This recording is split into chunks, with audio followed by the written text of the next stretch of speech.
YouTube ఇదంటే తెలియని వారు ఎవరు ఉండరు. కానీ బేసిక్గా దీన్ని మనం ఎడ్యుకేషన్ కోసమో ఎంటర్టైన్మెంట్ కోసమో న్యూస్ కోసం వాడుతూ ఉంటాం. కానీ కొంతమంది హత్యలు ఎలా చేయాలో కూడా యూట్యూబ్లో చూసి నేర్చుకొని అది ప్రయోగిస్తున్నారు.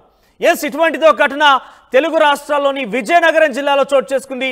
విజయనగరం జిల్లాలో ఒక జవాన్ యూట్యూబ్లో చూసి తన భార్యని ఎలా హత్య చేయాలో చూసి నేర్చుకొని అనుకున్న ప్రకారంగానే అమలు చేశాడు. తన భార్యని హత్య చేశాడు. పెళ్ళైన 3 నెలలకే చంపేసిన ఈ జవాన్కి సంబంధించిన అంశం మనం చూస్తున్నాం. ఇప్పుడు భార్యపై అనుమానంతో పథకం ప్రకారంగానే ఆయన యూట్యూబ్లో చూసి నేర్చుకొని దాన్ని అమలు చేసి తనని హత్య చేశాడు. భార్య పాత ప్రియుడైన ఆయనపై నేరం నెట్టేందుకు ఇందులో ప్రయత్నం చేశాడు. టెక్నికల్గా కేసును సాల్వ్ చేశారు పోలీసులు. జవాన్ జగదీష్ను అరెస్ట్ చేశారు పోలీసులు. ఒకసారి దీనికి సంబంధించి కాస్త లోతుగా వెళ్తే కనుక జవాన్ జగదీష్ అనే వ్యక్తి ఆయన సిఆర్పిఎఫ్లో పనిచేస్తున్నాడు. సో విజయనగరం జిల్లా గజపతి నగరంలో కట్టుకున్న భార్యపై అనుమానంతో ఆయన సొంత భార్యనే హత్య చేశాడు. అయితే గతంలో తన భార్యకి ప్రసాద్ అనే వ్యక్తితో సంబంధం ఉందనే ఒక అనుమానంతోనే కొన్ని రోజులుగా అనుమానిస్తున్నారు. కాస్త పెళ్ళయి కూడా ఆయనకి సుమారుగా 3 నెలలు కావస్తోంది. సో ఇష్టం లేకపోయినా కూడా బలవంతంగా తల్లిదండ్రులు పెళ్లి చేశారన్న ఒక విషయంలోనే ఆయన పెళ్ళైన వెంటనే తిరిగి విధులు నిర్వహించేందుకు జవాన్గా ఆయన బార్డర్కి వెళ్తున్న సమయంలో తన భార్యని పుట్టింట్లో వదిలి వెళ్ళాడు. అయితే కొంతకాలంగా తన భార్య అనుమానిస్తూనే ఉన్నాడు. కానీ ఆయన ఏ రకంగా దీని అనుమానాన్ని సరిదిద్దుకోవాలి, ఏ రకంగా సాల్వ్ చేయాలని ఒక విషయంలో కూడా చాలా లోతుగా ఆలోచించాడు. దీనికి సంబంధించి యూట్యూబ్లో ఎలా హత్య చేయాలని కూడా ఆయన దానికి సంబంధించి వీడియోలు చూసేవాడు. ఆ యూట్యూబ్లో హత్య చేయడం ఎలా అనే విషయాన్ని ఆయన చూసి దాని రకంగానే ప్రణాళిక రూపొందించాడు. సో దీంతో తన భార్యని హత్య చేసి తిరిగి దానిని తన పాత మిత్రుడు లేదా ప్రియుడైనటువంటి ప్రసాద్పై నెట్టాడు. దీనికి సంబంధించి చూస్తే కనుక తాడుతూరి అనూష జూన్ 16న రాత్రి 11 గంటల సమయంలో తన భర్త చంపినట్టుగా చూస్తున్నాం. అనంతరం గతంలో ఉన్న పరిచయాలతో ప్రసాద్ తనని వేధిస్తున్నాడని చెప్పి భార్య ఫోన్ ద్వారానే తల్లిదండ్రులకి, అన్నకి, స్నేహితురాలకి, భర్తకి ఏకంగా భార్యే తనను ప్రసాద్ వేధిస్తున్నాడు, ఇందు కారణంగానే ఆత్మహత్య చేసుకుంటున్నానని చెప్పి తన భార్య ఫోన్ ద్వారా తాను కూడా మెసేజ్ పంపించుకున్నాడు. ఏకంగా తల్లిదండ్రులు ఈ మెసేజ్ చూడంగానే కొంత ఆందోళన చెంది ఎవరైతే ప్రసాద్ అనే వ్యక్తి ఉన్నాడో ఆయన ఇంటికి వెళ్ళి కూడా ఆ ఇంటి మీద దాడి చేశారు. వెంటనే అక్కడ ప్రసాద్ కుటుంబీకులు కూడా 100కి డయల్ చేయడంతో పోలీసులు వచ్చి ఈ యొక్క దాడి ఘటనను అడ్డుకున్నారు. తర్వాత ఎవరైతే అనూష అమ్మాయి ఎవరైతే భార్య ఉన్నారో తాను మరణించినట్టుగా గుర్తించిన తర్వాత పోలీసులు తన లోతైన విచారణ చేపట్టారు. ఈ విచారణలో ప్రసాద్ని అదుపులోకి తీసుకున్నారు. కానీ పూర్తి అంశం వెలుగులోకి చూసిన తర్వాత ఏకంగా భర్త జగదీషే ప్రణాళికాబద్ధంగా తనని భార్యని చంపి ఆ నెపాన్ని ప్రసాద్పై మోపే ప్రయత్నం చేసినట్టుగా పోలీసు అధికారులు గుర్తించారు. అయితే ఈ నెల 16న రాత్రి బంగారమ్మపేట గ్రామానికి చెందిన ఆయన వచ్చి అక్కడ భార్యను ఇంట్లో ఉంచి బయటికి రమ్మని పిలిపించి ఆయన అక్కడ ముందస్తు ప్రణాళికాబద్ధంగా నైలాన్ తాడుతోని భార్యని చంపేశాడు. సో దీనికి సంబంధించినటువంటి వార్త ప్రజలు మీరు చూస్తున్నారు. ఒక బిగ్ బ్రేకింగ్ అని చెప్పాలి. యూట్యూబ్లో చూసి భార్యను చంపడం అనేది ఇది ఒక అమానుషం. ఎందుకంటే యూట్యూబ్ బేసిక్గా ఎడ్యుకేషన్ కోసమో, ఎంటర్టైన్మెంట్ కోసమో, ఇన్ఫర్మేషన్ కోసమో, న్యూస్ కోసమో చూస్తుంటాం. కానీ హత్య ఎలా చేయాలో కూడా యూట్యూబ్లో చూసి నేర్చుకొని ఒక జవాన్ తన భార్యని చంపేశాడు. విజయనగరం జిల్లాలో ఇది పెద్ద హాట్ టాపిక్గా మారింది. ఇప్పుడు చాలా పక్కడబందీగా పోలీస్ అధికారులు టెక్నికాలిటీని ఉపయోగించి భర్త జగదీష్ను పట్టుకున్నారు. మాట్లాడే విషయానికి సంబంధించిన ప్రతినిధి రాజేష్ ఫోన్లు సిద్ధంగా ఉన్నారు. రాజేష్, యూట్యూబ్లో చూసి భార్యను చంపడం అంటే ఇది ఒక పెద్ద ఒక మిస్టరీగా అని చెప్పాలి. ఎందుకంటే ఆయన ఇన్ఫాక్ట్ జవాన్ కూడా కొన్ని రోజులుగా బార్డర్లో విధులు నిర్వహిస్తున్నాడు. అనుకోకుండా సడన్గా రావడము, తన భార్యను చంపడము, ఆ నెపాన్ని ఇంకో వ్యక్తి మీద నెట్టడము అంతా కూడా చూస్తే కొంత ఆశ్చర్యానికి గురి చేస్తోంది. అప్డేట్స్ ఏంటి? మనోజ్, ఈ రోజు ప్రధానంగా చూసుకుంటే గజపతి నగరం మండలం బంగారంపేట గ్రామంలో దారుణం అయితే చోటు చేసుకుంది. అయితే ఈ నేపథ్యంలో ఈ ప్రధానంగా చూసుకుంటే ఈ యొక్క సిఆర్పిఎఫ్ ఎవరైతే జవాను జగదీష్ ఉన్నారో ఈ జగదీష్ అయితే మాత్రం ఆ పెళ్లి ఇష్టం లేకపోవడంతో ఇంటి దగ్గర ఉన్నటువంటి వాళ్ళైతే మరింత కారణంగా పెళ్లి చేయడంతో అక్కడి నుంచి చూసుకుంటే ప్రధానంగా తనుజ అలియాస్ తనుష అనే యువతనైతే మాత్రం ఎప్పుడు కూడా కంటిన్యూ వరుస 3 నెలల నుంచి కూడా వేధిస్తూనే ఉన్నారు. ఈ నేపథ్యంలో చూసుకుంటే గతంలో ప్రసాద్ అనే వ్యక్తితో ఆవిడతో అక్రమ సంబంధం ఉంది, అంటే మంజీలు ఎవరైనా ఆయనతో అక్రమ సంబంధం ఉందని ఒక రకమైన అనుమానంతో క్రియేట్ చేసి ఇదే తరుణంలో చూసుకుంటే ఆయనే చంపారనే నెపంతో మాత్రం ఆయన మీద అయితే మాత్రం కేసు మళ్లించే ప్రయత్నం అయితే జరిగింది. కానీ ఇంతటిలో ఇక్కడ ఉన్నటువంటి పోలీసులు అయితే మాత్రం చాకచక్యంగా ఈ యొక్క కేసుని అయితే మాత్రం తీసుకొని దీన్ని అయితే మాత్రం దర్యాప్తు చేయడం జరిగింది. ఈ కేసు దర్యాప్తులో బట్టబయలు నిజాలు ఏంటంటే యూట్యూబ్ లో ఎలా చంపాలి అనే ఎవరికీ తెలియకుండా ఎలా చంపాలి అనే వీడియోలు చూస్తూ ఈ యొక్క ఘాతుకానికి అయితే పాల్పడ్డాడు సిఆర్పిఎఫ్ జవాన్ అయితే మాత్రం. అయితే ప్రధానంగా చూసుకుంటే ఇందులో లైలాన్ తాడుతో ఆమె పేకనైతే మాత్రం బాగా రఫ్ చేసి కట్ చేసే పరిస్థితి మాత్రం కనిపించింది. ఇందులో చూసుకుంటే మళ్ళీ ఆ యొక్క ఏదైతే లైలాన్ తాడు తట్లు ఉంటాయి అవి కూడా కనిపించకుండా గౌజ్ తో మళ్ళీ వాటిని సరిచేసే ప్రయత్నం కూడా చేశాడు. అయితే ఇంతట్లో అక్కడ అదే గ్రామానికి చెందినటువంటి ప్రసాద్ అనే ఆవిడ మాజీ లెవర్ అయినటువంటి ఇంటిపై కూడా దాడికైతే వెళ్తున్న పరిస్థితి కనిపించింది. అయితే ఇదంతా కూడా 16వ తేదీన రాత్రి 11 గంటలకైతే మాత్రం ఈ యొక్క ఘాతుకానికైతే మాత్రం సిఆర్పిఎఫ్ జవాన్ అయితే పాల్పడ్డాడు. అయితే ఇదంతా కూడాను ఇక్కడ ఉన్నటువంటి పోలీసులు అయితే మాత్రం చాకచక్యంగా ఈ కేసు అయితే ఛేదించారు. రైట్ రాజేష్, ఓవరాల్గా యూట్యూబ్లో చూసి భార్యను హత్య చేశాడు ఒక సిఆర్పిఎఫ్ జవాన్. అయితే ప్రణాళికాబద్ధంగా తన చేతికి మట్టంటకుండా భార్యను హతమార్చి ప్రణాళికాబద్ధంగా ఆయన సేవ్ అయిపోదామని చెప్పి కూడా ఊహించాడు. కానీ పోలీస్ అధికారులు ఈ యొక్క అంశాన్ని ఛేదించారు. సో ఎంత ఈజీగా అంటే ఒక మాటలో చెప్పాలంటే ముందస్తు ప్రణాళికాబద్ధంగా యూట్యూబ్లో చూసి నేర్చుకొని దాన్ని అమలు చేసే ప్రయత్నం చేశాడు. సో తన భార్య ఉండేటువంటి గ్రామానికి వెళ్ళి తన భార్యతో వాదులాడి కేవలం 3 నెలల్లో జరిగింది వివాహమే 3 నెలల కాలంలోనే తన భార్య మాజీ ప్రియుడు ప్రసాద్తో మాట్లాడుతుందని ఒక అనుమానంతో భార్యను హతమార్చడం జరిగింది. సో తన భార్య ఉంటున్నటువంటి గ్రామానికి వెళ్ళి తనని బయటికి పిలిపించి తన యొక్క మెడకి నైలాన్ తాడును బిగించి హత్య చేశాడు. అది ఎవరికి బయటపడకుండా ఉండాలి, తన పేరు రావకుండా ఉండాలని ఒక ఉద్దేశంతో జగదీష్ తన మాజీ ప్రియుడు ప్రసాద్ వల్లే తను చనిపోతున్నట్టుగా ఆయనే తన భార్య ఫోన్లో నుంచి భార్య తల్లిదండ్రులకి, అన్నకి, స్నేహితురాలకి, ఏకంగా తాను కూడా అంటే భర్త జగదీష్ కూడా ఆ భార్య ఫోన్ ద్వారానే మెసేజ్లు, వాట్సాప్ ద్వారా మెసేజ్లు చేసుకున్నాడు. అయితే ఒకే సమయంలో ఈ మెసేజ్లు ఎలా వెళ్ళాయని ఒక అనుమానంతో పోలీసులు యొక్క అంశాన్ని ఛేదించి భర్తను విచారించిన తర్వాత అసలు విషయం బయటపడింది. గుట్టు రట్టయింది.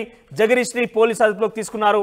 అయితే మాజీ ప్రియుడు ప్రసాద్ని ఇందులో నెట్టేస్తాను, సేవ్ అయిపోవాలని చెప్పి కూడా ఒక పన్నాగం పన్నాడు. ఏదేమైనా కూడా పెళ్ళైనటువంటి 3 నెలలకే భార్యని యూట్యూబ్లో చూసి హత్య చేయడం అనేది చర్చనీయాంశం అవుతోంది. పెద్ద ఎత్తున అక్కడ హాట్ టాప్గా నిలిచింది. ఇక విజయనగరం జిల్లాలో ఇది ఒక పెను సంచలనంగా మారిందని చెప్పాలి. ఇదే అంశానికి సంబంధించి ఇప్పటికే మన ప్రతినిధి కూడా మాట్లాడే ఒకసారి అక్కడ స్థానిక ప్రజలు ఏమనుకుంటారో కూడా చూద్దాం.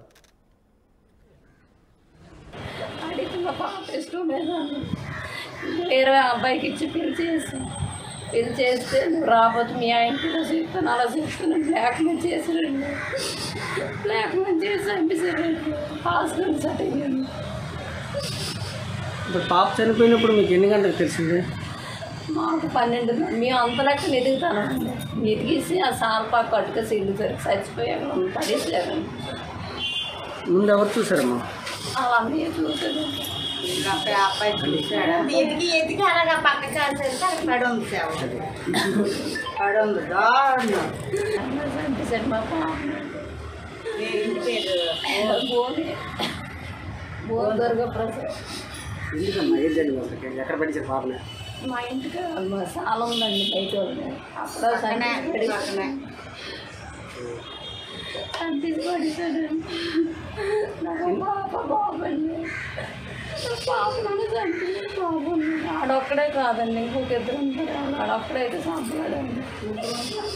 ఎవరు మొత్తం ఆడ చంపేసాను బాగుందండి. ఆడ కుటుంబం మొత్తం చావాలి సార్. మా పిల్లలకి న్యాయం జరగదు. ఇంకొక ఆడపిల్ల జీవితానికి నాశనం అవ్వకూడదు. ఏ ఆడపిల్లకి ఇలాంటి పరిస్థితి రాకూడదని కోరుకుంటున్నామండి. ఈ రోజుల్లో పిల్ల బయటికి వెళ్ళాలంటే ఇంటికి వచ్చే వరకు భయపడుతున్నాం. ఆ రోజులు పోవాలి, మంచి రోజులు రావాలి. మా పిల్లలకి న్యాయం చేయాలి.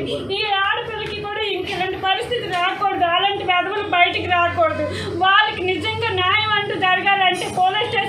నిజంగా పోలీసులు అయితే వాళ్ళని చంపాలి మా కోరిక అదే. మీరు వదిలిస్తే మేము చంపుతాం, ఆడికి మేము చంపుతాం. మా కడుపు మంట ఉంది, మా ఆవేదన, మా పిల్లండి నోరాడ చిన్నప్పటి నుంచి మా చేతుల్లో పెరిగింది.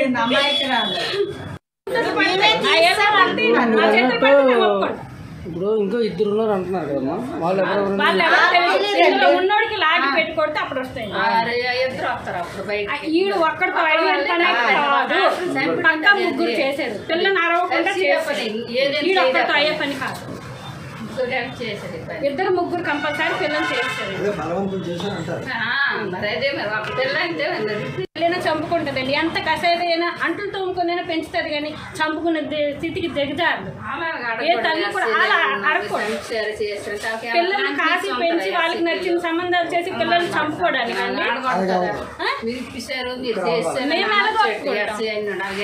మేము ఎలగొట్టుకోము. మేము ఆ ఉత్తాడు మీద ఏళ్ళముద్దలు ఉంటాయి, తీమనండి.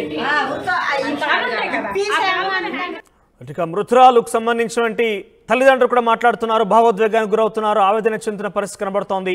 సో ఇదేమైనా కూడా భార్యని నైలాన్ తాడుతో బిగించి తన యొక్క చేతికి మట్టంటకుండా ఈ పూర్తి పన్నాగాను కూడా ప్రయత్నం చేశాడు సిఆర్పిఎఫ్ జవాన్ జగదీష్. కానీ దాన్ని పోలీసులు ఛేదించారు. పోలీసులు దీనికి సంబంధించి పూర్తి ఆధారాలతో వాళ్ళు ప్రజెంట్ మీడియాతో కూడా ఒకసారి మీడియాతో మాట్లాడిన అంశాలకు సంబంధించి ఆ విజువల్స్ కూడా చూద్దాం. ఈ రోజున ఒక ఇంపార్టెంట్ కేసు కోసం అని చెప్పేసి ప్రెస్ మీట్ నిర్వహించడం జరుగుతుంది. మన గజపతి నగరం పోలీస్ స్టేషన్ లిమిట్స్లో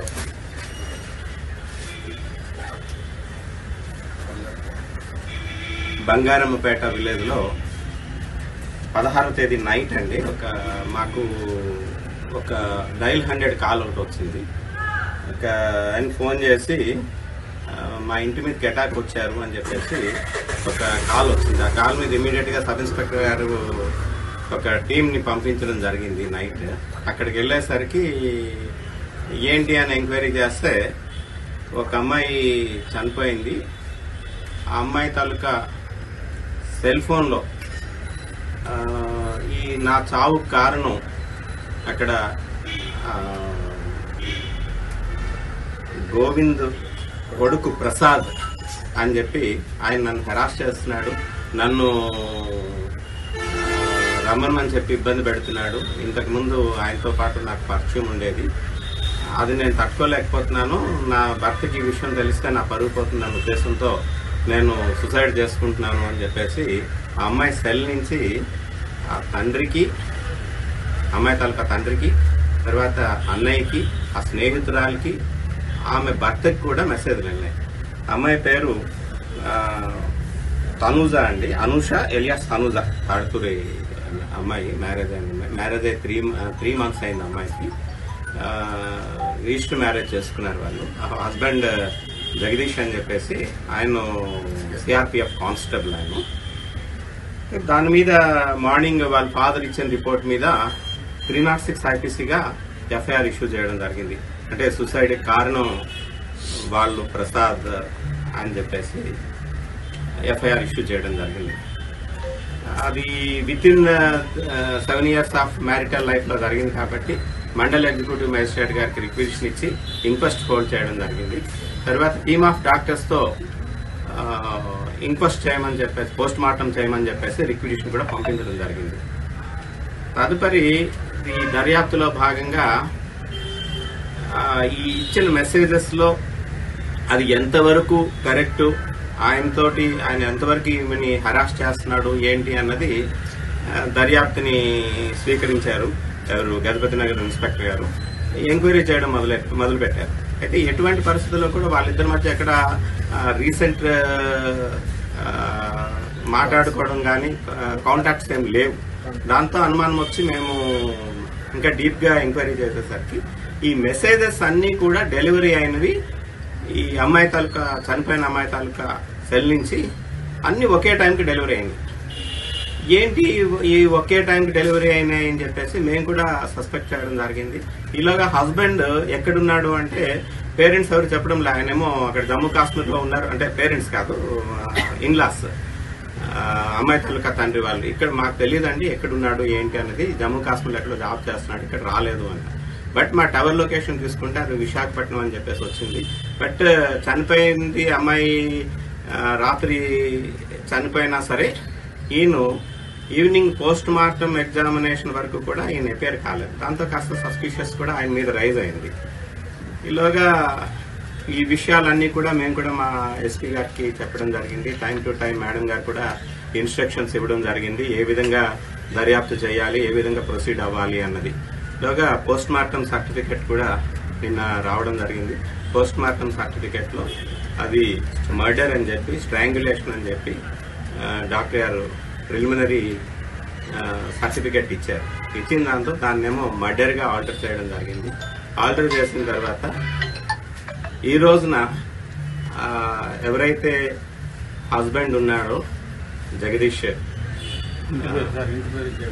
నక్కా జగదీష్ అని, నక్కా సిఆర్పిఎఫ్ కానిస్టేబుల్ ఆయన, ఆయన్ని ఈరోజు అదుపులోకి తీసుకున్నారు ఇన్స్పెక్టర్ గారు, ఎస్ఐ గారు, టీం అంతా కూడాను. తీసుకొని ఆయన్ని ఇంటరాగేట్ చేస్తే, అంటే ఎందుకు ఈ విధంగా జరిగింది, ఏంటి మెసేజ్లన్నీ కూడా ఒకే టైంకి ఎట్లా వెళ్ళినాయి, ఏంటి నువ్వు ఇక్కడనే ఉండి కూడా ఎందుకు నువ్వు రాలేదు, ఆ ఊరు కూడా రాలేదు అంటే, దాని మీద ఆయన ఇంటరాగేషన్ లో అదే మీడియేటర్ సమక్షంలో ఆయన తెలియపరిచింది ఏంటంటే, ఆల్రెడీ వీళ్ళు చదువుకునే స్టేజ్ నుంచి అమ్మాయితో పాటు పరిచయం ఉంది, కొంతకాలం ప్రేమించుకున్నారు. తర్వాత మళ్ళీ నేమో జమ్మూ కాశ్మీర్ అదే ట్రైనింగ్కి వెళ్ళడం జరిగింది. మధ్యలో గ్యాప్ వచ్చింది. తర్వాత అమ్మాయి ఇంకెవరినో ప్రేమించింది, ఆ మ్యారేజ్ ఫెయిల్ అయింది.